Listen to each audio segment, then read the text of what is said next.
Yang apa? Sudah dibagi-bagi itu.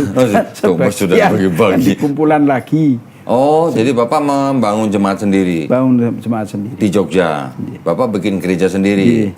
Jadi gereja apa Pak? Waktu Gereja Presbyterian Internasional di Indonesia. Oh, Presbyterian. GPPII. Pusatnya di Korea Selatan. GPPII. Oh, pusatnya malah di Korea Selatan? Korea Selatan. Pada waktu itu yang bawa adalah Pendeta Paul Pandochoi. Dari Korea? Dari Korea. Sama Chong Ban-sin. Yohanesin lah panggilannya. Itu dari mana? Dari Korea juga? Dari Korea. Oh. Mereka memang sengaja datang ke Indonesia mau buka gereja gitu? Iya. Terus Bapak dimodalin gitu? Ya dikatakan dimodalin, iya disponsori lah. Disponsori. Kalau modalin tuh kayaknya kok kasar banget itu ya. Kayak bisnis saya dimodalin. Loh tapi kan emang bisnis Pak. Disponsorin. Iya. Bapak buka gereja, beli gedung gitu? Iya, beli tanah. Oh, beli tanah, bangun sendiri? Bangun, ya. Terus akhirnya punya jemaat berapa Pak? Waktu itu lebih dari 300. Jemaatnya? Ya. Masih ada sampai sekarang Pak gerejanya? Sebagian sudah masuk Islam lagi, sebagian sudah mati, sebagian masih ada. Oh, sebagian udah balik Islam? Sekarang sebagian sudah kembali ke Islam. Oke. Nah kalau jenengan mampir ke rumah saya, ada tetangga saya yang sekarang udah masuk Islam lagi. Oh gitu, yang dulu masuk Kristen gara-gara Bapak? Iya. Ada yang sudah meninggal, ada juga yang masih Kristen? Masih Kristen. Oke. Ada yang malah justru maki-maki saya. Terus waktu maki-maki gimana Pak? Kan saya datang ke rumahnya. Udah sepuh, yuk kita sama-sama sholat gitu. Wah, cangkem belit gitu. Biar ngejak nang gereja lagi ngejak sholat. Dimaki-maki? Iya. Enggak diludahin Pak? Enggak, di cangkem belit itu. Tapi udah masuk Islam lagi orang itu? Belum. Masih Kristen? Tidak mau. Oke, tapi udah sepuh? Udah sepuh. Ada yang datang sukarela mengatakan saya sekarang ikut jenengan lagi gitu. Oh, masuk Islam? Masuk Islam. Nah, sekarang saya pengen tahu Pak, Bapak menggembalakan gereja itu berapa tahun? 5 tahun. 5 tahun. Iya. Setelah itu debat dengan Pak Haji Jalal Muhsin. Jalal Muhsin. Ya, waktu itu kan kami kembali ke Gunung Kidul lagi untuk mencari domba yang sesat lagi. Ya. Di sana ketemu dengan Pak Jalal Muhsin ini punya lembaga namanya Korp Dakwah Pedesaan. Korp Dakwah Pedesaan. Oh. Nah terus tidak lama Pak Jalal kirim surat ke saya. Terima kasih pendeta, binaan ekonominya, sholatnya tak bina dewe gitu. Oh gitu. Nah suratnya itu masih ada sekarang. Tak simpen itu. Sama Bapak sama masih disimpan? Lah itu jimat itu. Jimat. Loh, jadi ceritanya bagaimana Bapak bisa kenal dengan Pak Jalal Muhsin itu? Ya karena di lapangan antara tim kami dengan tim Pak Jalal ketemu. Bersaing? Bentrok? Enggak sih, ya cuma ya kami diancam-ancam gitu loh. Oh, terus akhirnya bisa terjadi debat itu gimana? Dan gimana? Waktu itu Pak Jalal, saya nyari beliau. Saya bilang Jalal itu masih muda apa masih sudah tua sebenarnya. Kalau masih muda dijak gelut baik. Oh. Gitu. Terus? Ternyata udah tua. Oh. Nah, saya 28 tahun, beliau itu 60 tahun pensiunan. Oke. Wah lah ini kan nggak imbang ini. Nggak imbang. Terus? Nah, saya dan keluarga kami itu dengan orang yang lebih sepuh itu sangat menghormati. Ya. Terus setelah Bapak yang nantang beliau debat atau beliau yang ngajak Bapak debat? Kita dialog, ngobrol ringan. Ketemu di rumahnya? Terus beliau mengatakan, Mas, ini aja kita dialog, nanti siapa yang kalah ikut yang menang. Oke. Oh serius Pak? Serius. Pikir saya tanya Pak Jalal latar belakangnya apa? Saya guru SD. Saya nggak nanya organisasi. Kalau dia tahu kalau saya tahu beliau itu ketua majelis tabligh PP Muhammadiyah, mungkin mikir juga saya kan. Nggak jadi. Jadi waktu debat Bapak nggak tahu? Nggak tahu. Walah. Terus jadi debatnya di mana? Di rumahnya beliau. Betul. Oh gitu. Jadi strateginya luar biasa, lebih canggih dia dari saya. Oh iya, jadi Bapak ditahan gitu sama dia. Biar nggak ke Gunung Kidul gitu. Iya. Jadi seminggu 3 kali ke rumah beliau. Iya. Hanya untuk berdebat. Saya tidak ngeh kalau saya sebenarnya itu merupakan suatu pencekalan gitu nggak ngerti saya. Yang Bapak pikirin mungkin Bapak mau nginjilin dia ya? Menang, gitu. Oke. Nah terus Bapak jadi berapa kali debat sama dia? 3 bulan pertama, kemudian 6 bulan. Hah? Selama 6 bulan? Iya. Berdebat? Iya. Karena 3 bulan pertama tidak menghasilkan apa-apa. Jadi debatnya seminggu berapa kali? 3 kali. Seminggu 3 kali, debatnya selama 6 bulan. Buset, berapa kali pertemuan itu? Banyak banget. Enggak, itu Bapak sebenarnya sama Pak Jalal Husain itu berarti berdebat atau kursus, Pak? Seminggu 3 kali sampai 6 bulan? Iya. Terus yang diomongin apa aja jadi, Pak? Awal dari Trinitas sampai kepada Bible. Tentang kemurnian Bible dan sebagainya. Kemudian kalimat Bible yang ada di dalamnya. Saya lihat dari Pak Jalal itu luar biasa. Menyerap apa yang disampaikan oleh lawan. Waktu saya menanyakan tentang Al-Maidah. Ayat 10. 10. Oh, langsung disebutin. Artinya beliau itu kan menguasai keduanya. Menguasai materi gitu. Berarti beliau kristolog, Pak? Beliau kristolog otodidak. Otodidak. Dan saya baru tahu itu. Oh iya. Setelah kalah. Taunya setelah kalah. Tadinya nggak tahu saya. Oke. Terus jadi Bapak kalahnya di mana? Sebenarnya saya nggak kalah. Oh masih nggak ngaku juga. Tadi udah bilang kalah, sekarang sebenarnya saya nggak kalah. Nggak, tapi ngalah karena beliau udah sepuh. Saya masih muda kan nggak enak toh kalau ngomong. Iya. Jadi Pak Jalal kalau ngalah mawon. Oh gitu ya. Iya. Ingat nggak Pak? Yang Bapak sebut kalah itu poinnya apa? Lagi ngomongin apa? Saya waktu itu sedang menulis tesis. Oh, tesis untuk S2. Tentang Muhammad di dalam Taurat dan tentang Muhammad di dalam Taurat. Jadi penelusuran tesis ini ternyata saya ditolak oleh 3 pembimbing. Jadi artinya saya gagal. Ini Bapak nulis tesis lagi ngambil S2. S2. Di mana? Di STAAP Bandung. Di Bandung juga. Iya. Oh, ditolak sama 3 pembimbing. Iya. Alasannya? Karena ini tidak sesuai dengan kaidah teologi. Ganti aja judul. Loh enggak, gimana ceritanya kok Bapak penginjil kok malah menulis Nabi Muhammad di dalam Taurat? Begini, saya terinspirasi paman saya itu mati dibunuh oleh komando jihad. Oh, terus? Jadi kalau saya menguasai isi ajaran-ajarannya itu kan, ajarannya Muhammad dan sebagainya kan, berarti saya bisa menguasai juga umat Islam itu. Loh enggak, tapi hubungannya apa Pak? Bapak menulis tesis Nabi Muhammad di dalam Taurat itu maksudnya Bapak meyakini di dalam Taurat ada Nabi Muhammad atau nggak ada? Nggak ada. Oh, jadi Bapak... saya ingin tahu tentang ajaran Muhammad sebenarnya seperti apa. Kok sampai tega membunuh orang yang tidak bersalah. Waktu itu sebenarnya yang ada di dalam dalam benak saya. Waktu itu Bapak berpikir begitu.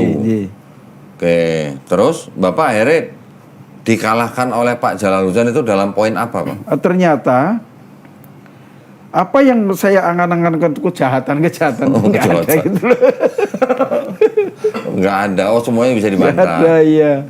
Malah dibantah dari Bible Bapak sendiri malah. Gitu. Jadi ada beberapa Bible mengatakan ada bukunya. Akhirnya saya buat buku. Muhammad di dalam Taurat dan Injil. Oke. Karena itu ditolak, terus saya simpan. Terus saya ganti judul. Nah itu pada waktu itu salah satu koreksi tesis saya adalah bapaknya Yusuf Ismail itu, Al-Hadid. Oh, Pak Yusuf Ismail. Bilangnya gimana? Bapaknya beliau itu kan dulu asisten dosen pasca di STTAP. Atau beliau yang koreksi ini. Dia dosen. Mengoreksi tesisnya Bapak. Ini kamu ganti aja judul. Oke. Terus? Saya nggak tahu kalau beliau juga masuk Islam. Iya. Ustadz Yusuf Ismail tahu saya. Ini ayahnya ya, ayahnya Ustadz Yusuf Ismail ya. Iya. Oke. Dan saya adik kelas beliau di international Sending International Mission. Sending International Mission. Di mana itu Pak? Di Belanda. Ah, Bapak kuliah di Belanda? Iya. Adik kelasnya Pak itu? Adiknya Pak Rudi. Oh alah. Iya. Oh, terus jadi ketika Bapak sudah kalah debat, terus ngapain, Pak? Pindah Saya agama? diusir. Enggak, tapi Bapak ketika sama Pak Jalal Hussein itu berarti setelah debat, terus Bapak langsung pindah agama atau gimana? Iya, waktu itu kan 3 bulan pertama tidak ada ending. Heeh. Akhirnya Pak Jalal mengatakan, pokoknya sopo sing kalah melu sing menang. Itu. Terus? Pikir saya ya aja gitu. Ternyata beliau sudah menyiapkan notaris. Waduh. Nah itu. Jadi saya kejebak yang kedua. Kejebak yang kedua. Oh, nyiapin notaris, Bapak langsung Tanda tangan aja. tanda tangan. Terus Bapak syahadat. Nah setelah tidak ada, ini kan tidak ada titik temu. Dan saya mengakui dalam hati saya bahwa itu adalah kebenaran yang saya cari. Nah, saya mengatakan sama Pak Jalal, ini sebenarnya bukan masalah kalah menang. Penyanyi lebih sepuh sama si muda. Bingile tanda tangan notaris gimana? Gitu. Ya. Ya sudah nggak apa-apa masalah. Dan saya pada waktu itu tidak pernah berpikir nasibnya akan jelek gitu setelah masuk Islam gitu loh. Oh, terus? Jadi udahlah tanda tangan. Kemudian saya disahadat di kantor urusan agama Mantri Jeron pada waktu itu, kota Yogyakarta, disaksikan oleh KUA dan teman-teman yang lain. Saya pulang. Waktu itu November. Jadi November sampai Desember sampai awal Januari, saya tuh masih khotbah di gereja. Walah. Terus? Enggak, maksudnya sayang amplopnya nggak diambil. Nah waktu itu justru saya memimpin kebaktian Natal di Jongji, Korea Selatan, di gereja atap langit itu. Ya di mana, Pak? Di Jongji. Jongji itu di mana? Di pulau Jongji. Di Korea. Korea Selatan. Oh, oke. Terus mimpin kebaktian Natal. Iya. Dalam bahasa Korea, Pak?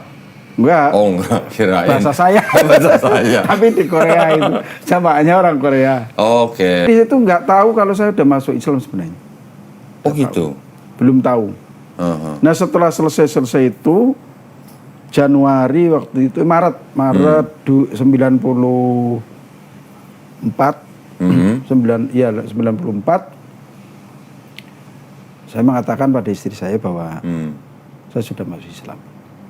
Kaget dong Pak istri, Pak. Nah, istri saya cari tiket Bandung, lapor sama bapak ibu saya gitu. Saya diundang. Oke. Setelah saya diundang, saya sampai Bandung. Kakak saya yang barep itu kan tentara. Maijen. Yang itu nembak Bapak itu ya? Ya, yang ngasih waktu saya dilatih pendeta ngasih jas sampai sekarang masih jasnya. Jasnya kancingnya itu logo TNI AD. Oh. Itu masih sampai sekarang masih saya pakai. Walaupun sudah robek-robek. Terus di sidang tadi keluarga itu. Nah, kakak saya yang barep itu bilang, batas saya dengan kamu itu pagar rumah itu dul ke sana. Artinya saya kan diusir. Ya udahlah pergi aja itu, diusir. Terus? Nah saya nggak tahu setelah sampai di rumah mau ke bank, ke ATM, ternyata diblokir semua. Lupi itu iki aku rasa juga duit sedang uang yang ada di saku saya tinggal 15.000. Terus? Nah kan, waduh aku balik nang Jogja piye gitu kan. Tapi waktu itu bis Mandala itu cuma 4.500 dari Bandung sampai Jogja. Saya kan masih punya uang sisa sedikit itu. Sampai di Terminal Lumbur Harjo pagi mikir sama tinggal di mana. Nah terus saya ke rumah Pak Jalal itu. Pak Jalal saya cerita, ya pun sini aja, banyak teman kok itu. Itu mahasiswa PKL dari UIN itu ada di situ. Iya. Oh, tapi Bapak sama istri berarti udah pisah? Ya, mulai saat itu udah pisah. Oke. Udah pisah. Anak ada, Pak? Ada 2. Gitu. Ikut istri semua atau ikut Bapak? Ikut istri. Ikut istri. Jadi bujangan lagi dong? Ya itulah, ada itu sih teman-teman bilang, golek liyane wae Mas. Terus dicariin beneran? Enggak. Oh belum? Nah saya berangkat ke Sumatera waktu itu. Oh iya. Karena memang tidak kondusif, tidak kondusif, sehingga saya berangkat ke Sumatera selama 6 tahun di Sumatera. Kita kan dulu pernah Pak ya, Bapak pernah cerita kan, Iya. yang dulu Bapak bilang ke Sumatera dan segala macam. Mungkin itu nggak usah diceritain ulang Pak, Iya. ya. Tapi berarti sekarang Bapak ini menjadi apa sekarang? Nah begini, kami sekarang dengan tim dan teman-teman yang lain itu menelusuri kayak jejak langkah dulu, gitu, sehingga kembali ke kampung-kampung pelosok dan lain sebagainya, yang sampai hari ini pun belum banyak perubahan. Bahkan untuk menghadapi Idul Adha ini, belum satu pun dari warga masyarakat itu yang mendaftarkan diri ingin korban. Korban, oke. Kan berarti perlu dikorbani. Perlu dikorbani. Iya, perlu dikorbani. Kita perlu berkorban maksudnya. Iya. Perlu dikorbani. Perlu diberi hewan kurban maksudnya. Kira-kira Iya, itu. iya, Kan iya. karena mereka belum mampu lah secara Ya, ekonomi ya. untuk punya kambing satu terus dikorbankan. Itu sehingga kita menuntut kepedulian teman-teman muslim ini seperti apa itu. Sekarang. Kalau dulu saya nuker satu kambing dapat 5 domba, nah harusnya sekarang teman-teman muslim itu mengirimkan domba ke sana supaya dombanya nggak hilang. Iya. Nggak ditukar lagi sama orang gitu. Jadi biar dikorbankan. Gitu. Nggak, maksud saya sekarang Pak Ragil itu bergabung dengan organisasi apa gitu atau bekerja sebagai apa kami sekarang? ada sih kadang bantu ya, bantu di Arimatea, kemudian Arimatea. ada juga di beberapa lembaga, dan kami gerak sendiri sebenarnya. Karena kalau organisasi-organisasi itu kan sebenarnya masyarakat tidak paham. Sehingga kadang kalau datang ke kampung kemudian sudah membawa atas nama organisasi, justru malah dicurigai lebih dulu. Oke. Ini jenis motivasi apa? Karena begitu banyaknya orang pinter, sehingga banyak orang juga yang mengelabui orang lain gitu. Sehingga saya ke sana ya atas nama pribadi dengan teman-teman tim ya peduli dakwah kayak Ustadz Yayat Hidayat, kemudian Ustadz Sigit, ada dari Ngaji Cerdas yang sering mendukung Ngaji Cerdas gitu. yang itu lagi nyari domba itu Pak ya? Ya, cari domba itu. Nyari domba buat dikorbanin maksudnya. Bukan buat dimasukin gereja, ya, bukan. supaya dombanya itu nggak hilang gitu. Ya, dombanya nggak sesat. Dipotongin domba supaya dombanya nggak lari gitu. Oke, ya. Nah, berarti kita boleh tahu tuh Pak, programnya seperti apa tuh? Ya. Lu ada program nggak, Sep? Ada siap. Nah, sini coba. Coba. Ada program seperti apa nih?